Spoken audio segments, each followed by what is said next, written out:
Hi everybody, this is Father Warner D'Souza, and today the text of our Gospel reflection is taken from Mark chapter 4 verses 26 to 34. The kingdom of God is back into focus with two parables, both using the example of seeds. Interestingly, the sacred writers never limit the description of the definition of the kingdom of God. For them it is always like, leaving room for the ever-growing possibility that God can bring His kingdom to.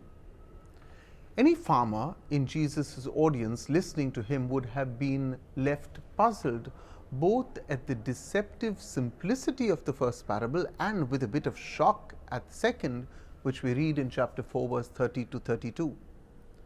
The kingdom of God and mustard seeds simply don't belong in the same sentence.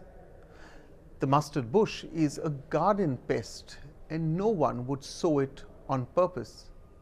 It grows all too readily on its own, and once it appears, it takes over the field.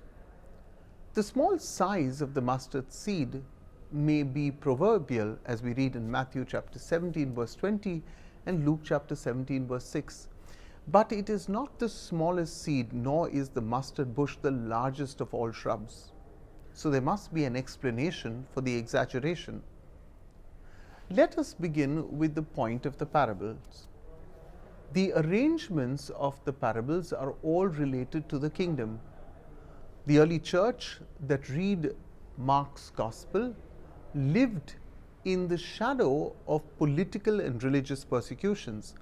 There may have been some in Mark's community who wanted to hurry the kingdom by taking up arms against the Romans. Also, Christianity was yet an infantile faith in the face of well-established religious creeds whose structures vied for superiority in the Roman world. The possibility of an inferiority feeling may have crept into the hearts of the early Christians. Would their faith ever propagate as large and big as the other religions had? So even though the superlatives are inaccurate, the contrast between a small seed and a large plant fits well as an image for the reign of God. It would have been good news to people aware of the small beginnings of Jesus' ministry or of their own struggling community. The almost predatory ability of the mustard plant could crowd out the planned crops of the Romans and bring about God's kingdom.